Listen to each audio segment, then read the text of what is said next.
merayakan kemerdekaan Indonesia.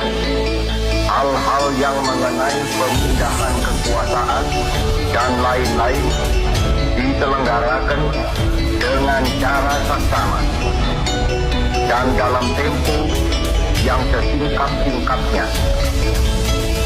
Jakarta, 17 Agustus 1945, atas nama bangsa Indonesia, Soekarno, Hatta.